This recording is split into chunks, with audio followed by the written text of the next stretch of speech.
All right, Jade. So, later this month you'll be releasing your new EP, Single on Saturday Night Part 2. Just talk to us about the project. What can we expect on there?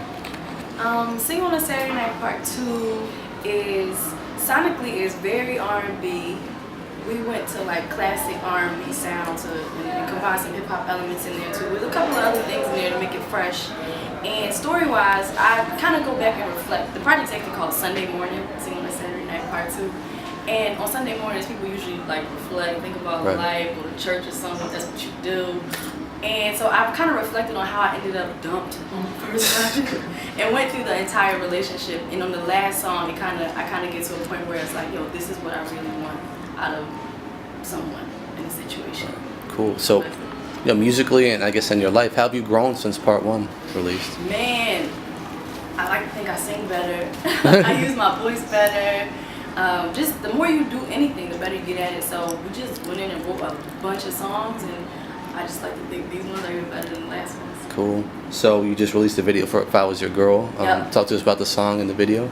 Well, the song is kind of like a tease. It's real seductive, And so for the visual, it was just an idea like, yo, you should just stand in front of this camera and start stripping. I was like, do it.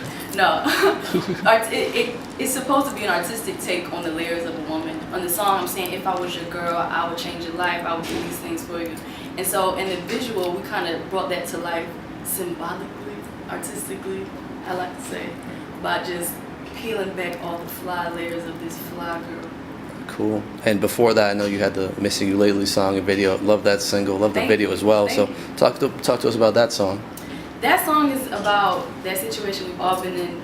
That phone call that just won't come from that person that you be missing, and you just like keep hitting them up, and they're not hitting you back. And you're just like, yo, this is the blow. So the song is really basic. It's like every time my phone rings, is it you? We all know that feeling like, oh, and it's like that long wait. It's just it's just real life.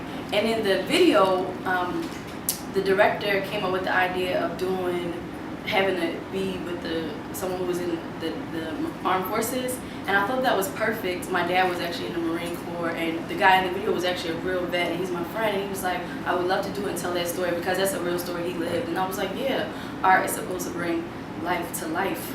Right. Real life to real life, but you get it. Yeah. So that's what the video was. Very cool, like that. So, R&B is evolving so much right now. It's in all different places sonically. Where do you feel you fall? Especially talk to people who haven't heard your music yet. Where would you say your music falls? Well, my music kind of combines that once in a generation warm tone. First it was like Phyllis Hyman, then it was Anita Baker, and then it was Toni Braxton, and then I sure would like it to be Jade Alston next for this generation. That warm, sultry tone. And I combined that with like the classic elements of like 90s R&B. I was born in 87, so like I grew up in the 90s R&B, and to bring that element back, that classic bounce, and you just had that nod on every song. So that's what we was going for, to combine the smooth sultriness with that bounce, because I just got a natural bounce. Right. This is really all that. Like if you could describe me in emotion, this would probably be it. So we just did that musically, and hopefully that's what people get from it, because that's what we were going for. Very cool. So, after Single on Saturday Night Part 2 comes out, what's your plans for the future? A full-length, album? We'll talk about that whole thing.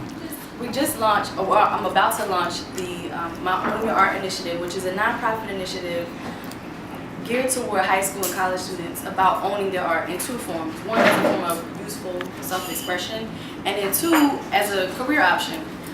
So we're going to do that college tour, and then following that, if someone offers me a deal and they got good numbers, let's do it. If not, I'll continue to be independent. I'm independent by choice at this point. Okay. So just see where it goes. I have plans for the year, but I'm also allowing myself to be surprised. Cool. And finally, as an independent artist on the come up, you've been put out a couple EPs now. What's been the biggest struggle for you just trying to make it in music? So look, I'm keeping it real. When you're independent, you gotta be creative and getting funding, and that's really the biggest thing. And then finding people who are motivated for your vision and who get it, and bringing a team of people together to execute. It's one thing to have an idea, it's another thing to be like able to make it happen. So that's just the biggest thing, figuring out how to get people motivated with a budget that's not comparable to a major label budget, and making it work and having it be as great. Right, cool. So that's all we have for you. Anything you'd like to add? What's up? You know I got soul, folks. listen to Jade Alston. She's cool, and I'm not just saying that because she's me. She's really decent. I mean, I like her. And have a great Happy New Year.